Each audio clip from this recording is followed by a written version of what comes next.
लोगों के लिए अभी 12th का चैप्टर लेकर के आया हूँ जो केमिस्ट्री है।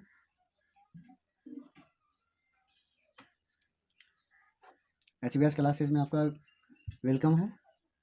आज हम लोग चलेंगे 12th का केमिस्ट्री पर।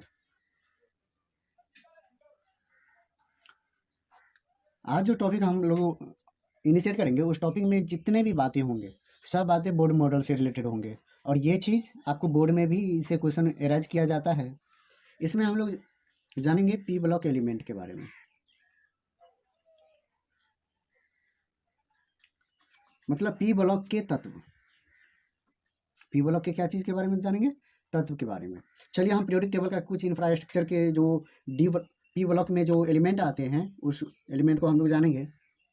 तो जो इसका वर्ग होता है, वर्ग को देखिए क्या क्या होता है इसमें। ये स्टार्ट होता है 13 से, 13 वर्ग से लेकर के 13, 14, 15, 16, 17 और 18, ठीक है। और 13 वर्ग में जो एलिमेंट आते हैं, देखिए कौन कौन से एलिमेंट आएंगे इसमें। सबसे पहले इसमें बोरॉन, एटी, जीए, गैलियम है, इंडियम है, टाइटेनियम है, ठीक है। चलिए ठीक है ना। चलिए यहाँ पर 14 में देखिए कौन आएगा, C, S R, G E, S N, P V, okay.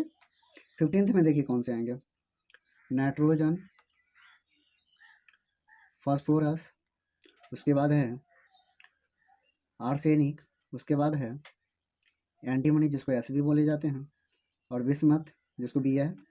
16 में देखिए ऑक्सीजन, सल्फर, सेलेनियम, टेलुरियम, पोलिब्डेनम, ठीक है। और 17 में देखिए फ्लोरीन, क्लोरीन, ब्रोमीन, आयोडीन और एट्रियम। इसमें देखिए इसमें आएंगे हीलियम, नियॉन, आर्गन, क्रिप्टन, जेनन, रेडन, ठीक है। इसमें ये जो 13 और 14 है ये ग्रुप आपको 11th क्लास में ही पढ़ाया जाता है, ठीक है। अब जब सिलेबस को निकाल करके देखिएगा तो इसमें ये 11th में ही पढ़ाया जाता है पी ब्लॉक में, ठीक है। लेकिन 12th में आपको इतना पढ़ना है, ठीक है। ये आपको 12th में अभी जो हम लोग पढ़ाएंगे इसमें आपको पढ़ना है, ठीक है। चलिए इसके कुछ कुछ बेसिक बातें को जाने, ठीक है। इसमें कुछ बेसिक बातें देखिए क्या क्या होंगे।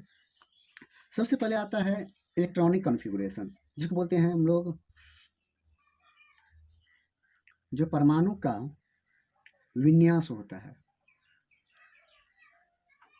क्या, इलेक्ट्रॉनिक कॉन्फ़िगरेशन, ठीक है। मतलब जो नाइट्रोजन है, फास्फोरस है, आर्सेनिक है, एंटीमनी है और बिस्मथ है, तो इनका जो इलेक्ट्रॉनिक कॉन्फ़िगरेशन किस प्रकार से होंगे उसका देखिए। नाइट्रोजन, इसका नाइट्रोजन कितना होता है, इसका देखिए क्या क्या होंगे, हीलियम, ठीक है, और 2s2 और 2p3। इसके आउटर मोस्ट, इसमें जितने भी जो 15 के तत्व हैं ना, ये हैं 15 के तत्व, तो इस 15 के तत्व का जो आउटर मोस्ट इलेक्ट्रॉन होंगे उसमें 3 इलेक्ट्रॉन ही रहेंगे। आप देख लीजिए फास्फोरस को, इसका होगा Ne3s2 3p3, ठीक। उसके बाद एंटीमनी को देखिए, एंटीमनी का क्या है, आर्गन, उसके बाद 3d10 4s2 4p3। सबके बाहरी कक्ष में कितने, 3 इलेक्ट्रॉन मौजूद रहेंगे, ठीक है। उसके बाद है एंटीमनी, इसका होगा क्रिप्टन, ठीक है, क्योंकि ये फुलफिल है इसलिए इसको दे रहे हैं डायरेक्ट। इसका होगा 4d10 5s2 5p3। उसके बाद बिस्मथ का देखिए, बिस्मथ का होगा जेनन 4f14, एफ में 14 इलेक्ट्रॉन रहता है, ठीक है। 5d10 6s2 6p3। देखिए इसमें गौर से देखिए, इलेक्ट्रॉनिक बने हैं, यहाँ से क्वेश्चन एराइज किया जाता है 12th में, ठीक है, 12th बोर्ड के लिए बहुत ही इंपॉर्टेंट है, ठीक है। इसमें आप देखिए, ये जो है, जो नाइट्रोजन है, ये तो ऑक्टेट इसका फुलफिल रहता है, इसका भी फुलफिल है, इसका भी फुलफिल है, इसका भी फुलफिल है, इसका, तो इसको हम लोग कॉस्ट में डाल देते हैं। लेकिन अपने लोग को ये ध्यान रखना है, 2s2 2p3 ये ध्यान रखना है, उसके बाद इसमें ये ध्यान रखना है, ये ध्यान रखना है, और ये ध्यान रखना है, ठीक।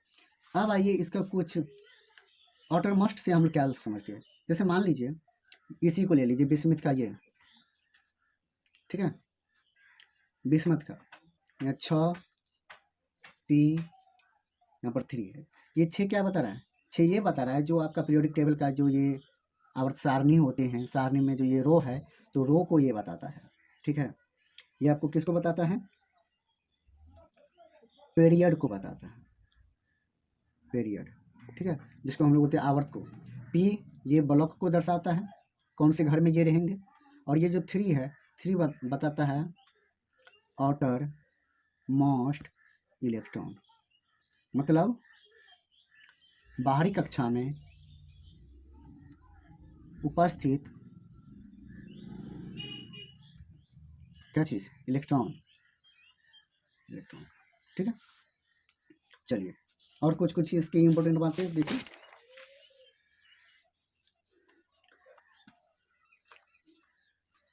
पी ब्लॉक का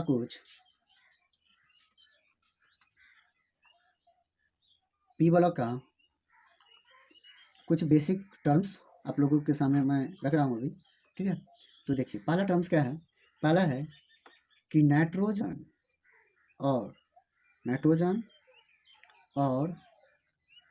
फास्फोरस क्या है, नॉन मेटल है, मतलब नॉन मेटल को हम लोग क्या कर सकते हैं, अधातु है, क्या है, अधातु है।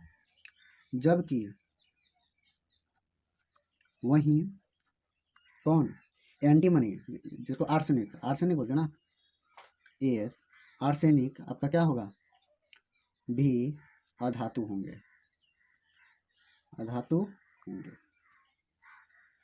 इतने बात को नहीं, आप नाइट्रोजन को ले लीजिए, फास्फोरस को ले लीजिए, और एंटीमनी आर्सेनिक को ले लीजिए, ठीक है, ये सब जो होंगे क्या होंगे, अधातु होंगे, ये सब क्या होंगे, अधातु।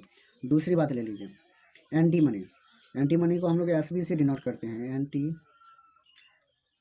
एंटीमनी, ठीक है। ये आपके होंगे मेटलॉइड्स, क्या होंगे, मेटलॉइड्स, ठीक है, जिसको हम लोग मिश्र धातु भी बोलते हैं, क्या, जिसमें मिला हुआ रहता है सब तत्व, ठीक है। तीसरा बिस्मथ जो है वह शुद्ध, इसको हम लोग बोल सकते हैं शुद्ध धातु, बिस्मथ को क्या बोल सकते हैं, शुद्ध धातु। ये बिस्मथ जो है इस पीरियड में शुद्ध धातु होंगे, ठीक है। चलिए अब जो फिजिकल जो उसका कैरेक्टर्स होते हैं इस पीरियड में, उस चीज़ को देखिए, ध्यान में रखिएगा। 13 और 14 ये पीरियड आपको 11th में ही पढ़ना होता है, अभी हम लोग 15 को डील कर रहे हैं, ठीक है। ये चीज़ आप नोट करते रहिएगा हमेशा, ठीक है, ये 11th में डील किया हुआ है। चलिए हम कुछ फिजिकल बातें इसका दे रहा हूँ आपको चार्ट बना करके। नाइट्रोजन हो गया, इधर फास्फोरस हो गया, इधर एस, एसबी, एंटीमनी और बिस्मथ, ठीक है। इसका ये गुण है, इसका ये क्या है, गुण कैरेक्टर्स है। पहला कैरेक्टर से देखिए, एटॉमिक नंबर जिसको बोलते हैं हम लोग परमाणु संख्या, परमाणु संख्या। नाइट्रोजन की परमाणु संख्या 7, इसका 15, इसका 37, इसका 51, इसका 83, ठीक है। और इसी से लगे लगे हम लोग क्या देख लेंगे, एटॉमिक वेट, जिसको हम लोग बोलते हैं परमाणु भार बोल सकते हैं या फिर वजन बोल सकते हैं। इसका हम लोग जानते हैं, सिंपली हम लोग 11th में पढ़ते हैं कि जो एटॉमिक संख्या होता है उसका दुगुना परमाणु भार होता है, लेकिन नहीं, कुछ ही तत्वों तक, मात्र 20 तत्व तक ये मतलब कि विख्यात है कि दुगुना होगा, लेकिन उससे आगे जब पढ़िएगा तो दुगुना नहीं होता है। देखिए कैसे चेंज होता है। 7 का कितना होगा, इसका होगा नाइट्रोजन का 14.01, ठीक है। और इसका होता है 130.97 और इसका होता है 7 मतलब 74.92। इसका होता है 121.75। इसका होता है 208.98। तो देखिए ये इतना है, ये 97 तक चला गया है, तो इसको हम लोग लमसम बोल सकते हैं, 31 भी बोल सकते हैं इसको हम लोग 75 कह सकते हैं, और इसको हम लोग 209 के अकॉर्डिंग रख लेते हैं। ठीक है, चलिए अब देखते हैं इलेक्ट्रोनिगेटिविटी, जिसको हम लोग बोलते हैं विद्युत ऋणात्मक। मतलब कौन तत्व जो होते हैं विद्युत का ऋणात्मक होता है और कितना होता है उसका देखिए। इसका विद्युत का ऋणात्मक होता है 3.0, इसका होता है 2.1, इसका होता है 2.0, इसका होता है 1.9 और इसका भी होता है 1.9। ये इलेक्ट्रोनिगेटिविटी वो बहुत इंपॉर्टेंट है, जो आपको एक क्रमबद्ध तरीके से याद करना है। देखिए ये डिक्रीजिंग ऑर्डर में है, ये 3 है, ये 2 है, ये 2 है, ये 1 है, ये 1 है, ये डिक्रीजिंग ऑर्डर में है, इसको आप लोग तुरंत याद कर लीजिएगा। उसके बाद देखिए ये जितने भी तत्व हैं, नाइट्रोजन है, फास्फोरस है, आर्सेनिक है, एंटीमनी है, बिस्मिथ है, ये पांचों तत्व जो होते हैं कोवैलेंट बॉन्ड बनाते हैं। तो कोवैलेंट बॉन्ड बनाने के लिए रेडियस चाहिए, तो इसका रेडियस देखिए क्या होता है, कोवैलेंट का रेडियस मतलब नाइट्रोजन अगर बॉन्ड बनाएंगे तो उसका रेडियस कितना होगा, तो रेडियस इसका 17 mm में काउंट किया जाता है इसको, 110, 121, 141 और 148। ठीक है, ये चार चीज़ें ऐसे हैं जो आप लोगों को क्रमबद्ध तरीके से याद करनी होगी। ठीक है, चलिए आगे हम कुछ आप लोगों को दे रहा हूँ। चलिए अब जनरल फीचर के बारे में हम लोग जानेंगे।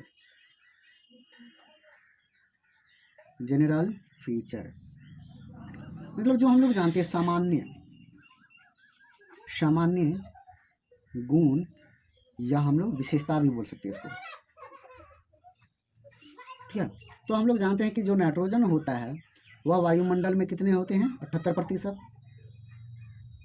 वायुमंडल में उपस्थित रहता है, क्या लोग जानते हैं बचपन से। ठीक है, दूसरी बात नाइट्रोजन का ये नाइट्रोजन है, नाइट्रोजन का जो खनिज होता है, खनिज जानते हैं, खनिज ऐसे सब्सटेंसेस हैं जो हम लोग मिट्टी से लेते हैं, मिट्टी से जो भी सब्सटेंसेस लेते हैं उसको हम लोग खनिज बोलते हैं। ये पेन है तो ये पेन मिट्टी से तो नहीं आता, ये हम लोग प्लास्टिक से बनाते हैं, इसको ढलाई किया जाता है तब ये बनता है। लेकिन जो खनिज है, जो तत्व सब जो आता है वो खनिज से आते हैं। तो इसका मुख्य खनिज क्या है, देखिए मुख्य खनिज है इसका, आप लोग सुने होंगे, सुना नाम है, 10th क्लास में पढ़ाया जाता है, साल्ट पीटर।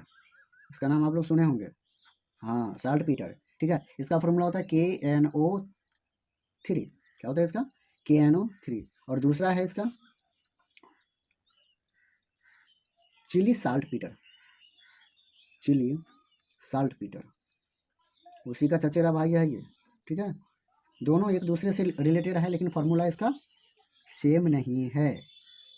ठीक है, इसका 3 होगा ना, हाँ 3 होगा। चलो KNO3 याद करना है, और NO ये पूछा जाता है 12th में कि साल्ट पीटर का फॉर्मूला क्या होगा, चिली साल्ट पीटर का फॉर्मूला क्या होगा, नाइट्रोजन का मुख्य खनिज क्या है, तो मुख्य खनिज आपको ये दोनों याद करना है। ठीक है, ये चीज़ आपको बन जाएंगे।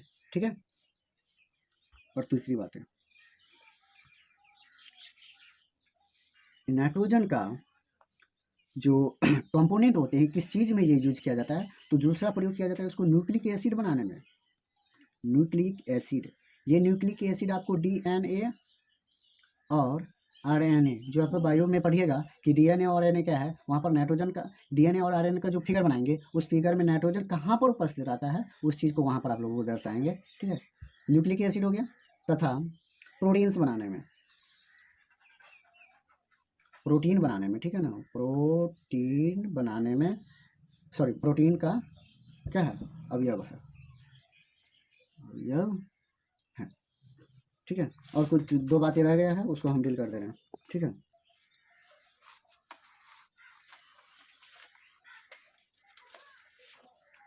चलिए फास्फोरस को देखिए, ये नाइट्रोजन के कुछ बेसिक बातें थे। फास्फोरस, ठीक है, उसको हम लोग ऐसे लिखेंगे फास्फोरस, ठीक है। फास्फोरस को हम लोग P से डिनोट करते हैं। फास्फोरस का देखिए, इसका एटॉमिक वेट, एटॉमिक नंबर कितना था? एटॉमिक नंबर 15 था, और एटॉमिक वेट कितना था? लगभग 31 था, मतलब 30.97 के करीब था, ठीक है। तो इस चीज़ को देखिए, पहली बात कि फास्फोरस जो होते हैं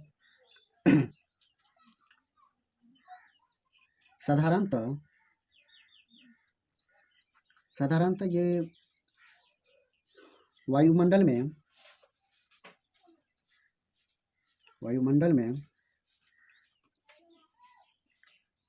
किसके रूप में पाया जाता है? वायुमंडल में देखिए फॉस्फोप्रोटीन के रूप में, फॉस्फोप्रोटीन, ठीक है, प्रोटीन के रूप में। और ये वायुमंडल में रहता है, लेकिन किसके रूप में? ये किस में रहता है? आपको रहेगा ये मिल्क में। किस में रहेंगे? मिल्क में, जो वायुमंडल का ही पदार्थ है, ठीक है। वायुमंडल का नहीं कह सकते, लेकिन उनके अवयव हैं, उनके कंपोनेंट हैं। और वायुमंडल एक चर्चा करता हूँ मैं कि एक सिस्टम है। किसी सिस्टम को अगर मानिएगा तो उसके लिए सब कुछ वायुमंडल हो जाता है, ठीक है। अब किसी एक को इसलिए, जैसे हम कोई, ये पेन है, पेन के लिए हम आप सभी आदमी इसके लिए क्या हो जाएंगे? वायुमंडल। तो जो ये क्या चीज़ फास्फोरस है, फास्फोरस मुख्य रूप से इस वातावरण में उपलब्ध है, किस में? मिल्क में उपलब्ध है।